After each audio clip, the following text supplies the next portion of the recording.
On May the 16th, 2014, police were called to a residence in Northern Virginia.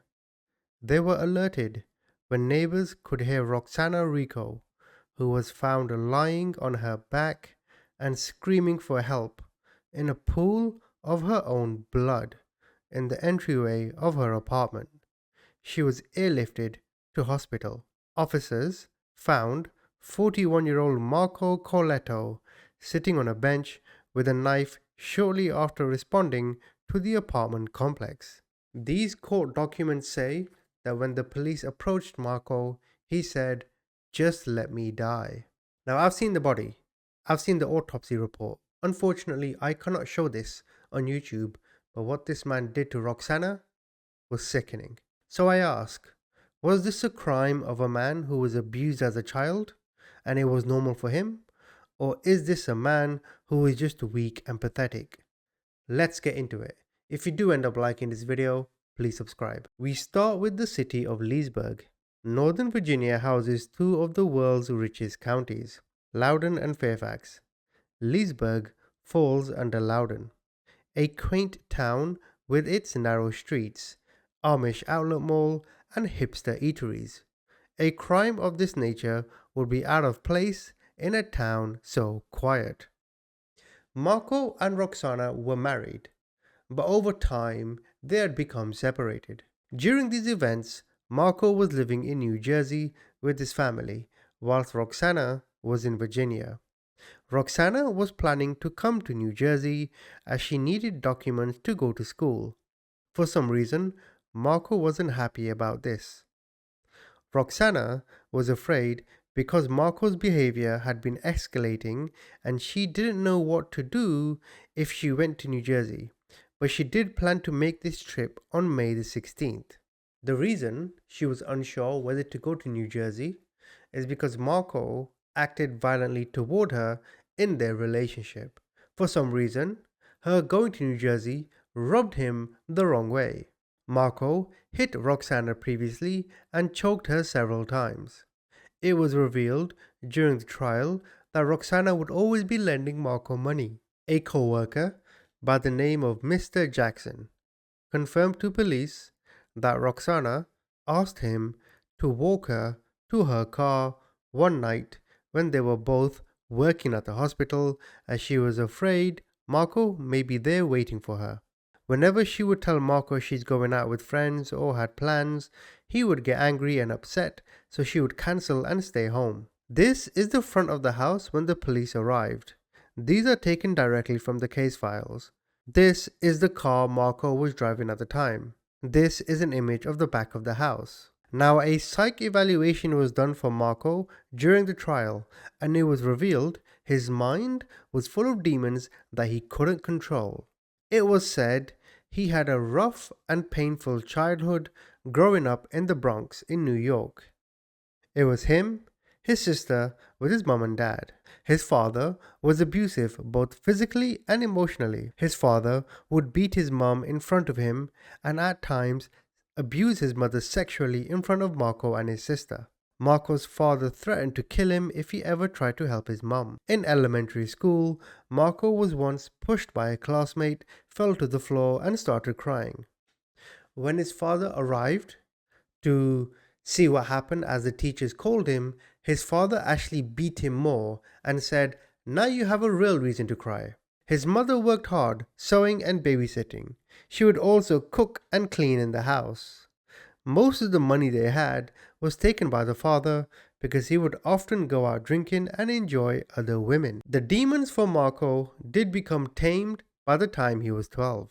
In one incident, they were having dinner at the house, but the father complained that the table was not set up to his liking. He threatened to hit Marco's mother, as well as Marco and his sister. His father banged the table, stood up, pointed at the mother, and said, "Do you want me to? Do you want me to?" indicating, "Do you want me to hit you?"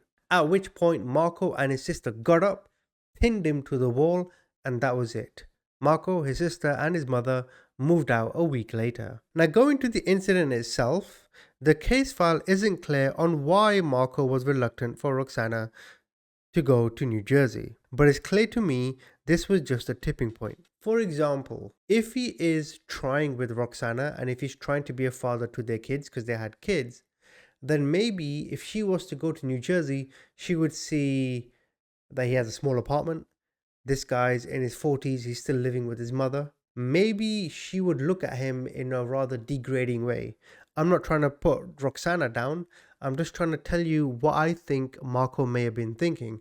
Perhaps whenever he went to Virginia and he spoke to Roxana, he said, yeah, I've got this great job, I'm making good money, I'm doing this, I'm doing that. If he's still with his mother, where he eats, what kind of clothes he wears, what car he actually drives, then maybe she'd realize, well, this guy is a deadbeat I thought he was, hence the reason why we're no longer together. So maybe her insistence on coming to New Jersey was just, and him getting angry, maybe it was just embarrassment. On May the 16th, Marco aggressively attacked Roxana. He got a blade and he stabbed her in the back multiple times. He then turned her around, inserted the knife in her chest, and went up and down her chest. He then started to stab himself, and in the case file, there were images of deep stab marks in his thumbs and hands. This is probably why he said to the police, just let me die. It seems that in this rage, I don't think whatever Roxana said to him in that moment is the reason. I think this would have been the tipping point of all the stress that he was going through. And I think once he attacked Roxana, took her life, I think he got the knife, he inserted it in this part of his hand, as in the autopsy reports and the case files, that's where the stab marks were on his hand. I think he put the knife in and he twisted, but he was too afraid to go any further because of the pain. Now, during the trial, Marco's sister said that Marco and Roxana had been together for 10 years. Marco would drive every weekend to see her and their kids. There were at times when Marco would travel and be on his way, only for Roxana to text him saying, no, you can't see the kids this weekend. In the case file, there was also a whole host of letters from different family members speaking on Marco's behalf, asking the judge for forgiveness and leniency. Eventually, Marco was sentenced to 45 years in prison. Now, my conclusion on this story, and the case file was quite bare, to be honest, there wasn't much in there. But my conclusion is, we've all experienced trauma. In fact, every negative aspect of our lives causes some kind of trauma, whether it's small or big. Take rejection. Rejection is a huge aspect in why people lash out or make stupid decisions. I've been rejected. It hurts. It's painful. It causes trauma. As the next person you get to know, you might withdraw yourself early in fear of being rejected again. That is trauma and a defense mechanism. But in no way does any kind of trauma, particularly someone like Marco, who had a job, who had a house, who had family around him, does it ever justify him attacking anyone, let alone poor Roxana? Domestic violence is a huge issue, and as a man, the single biggest reason for domestic violence is just a man being a pussy. Forgive me for being blunt, but when I look at a lot of case files, when I hear a lot of stories, when I see friends or I mean, we all hear relationship troubles every day from different people, whether it be on social media or whatever. But what really makes my dick itch is when you see a woman with bruises on her face. Is when you see children who go hungry. It's when you see a woman pleading the judge or people for some kind of financial assistance because the husband or the boyfriend has left her with the kids. Men, stop abandoning your fucking kids. I know it's hard, and there are many justified reasons for you to split with your partner. But irrespective of your partner, it is your job and your obligation to provide for your kids. That doesn't mean you go move to another state. That doesn't mean you go, abroad and live another life, find another girl. Do that stuff. But your obligation are your kids, not you, not your ex-wife, not all your future friends or your future girlfriends. Your obligations are your kids. They deserve it because you asked for them. By having them, by them being delivered in the room, by you visiting them every single weekend or wherever the context is. You chose this. You asked for this. It's your fucking job.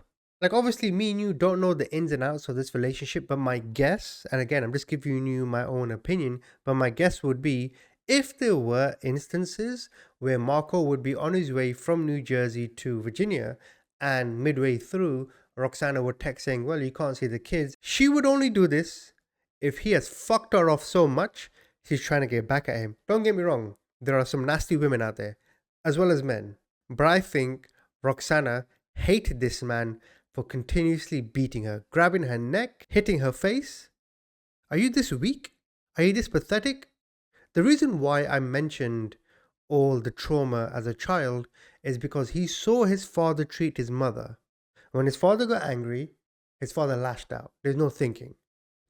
Maybe this was normalized for Marco. You understand what I'm saying, right? So whenever Marco was with Roxana, Marco felt she's pissing me off, I'm annoyed, whatever it may be. And the only way he could cope with it was to lash out and to hit her to make himself feel better. Now, I don't know what that is. But whenever I hear that kind of stuff, I think you still have intellect. You still have the ability to stop and think. We all get angry. I have trauma as a child, a defense mechanism, because I feel like I've been rejected everywhere I go, right?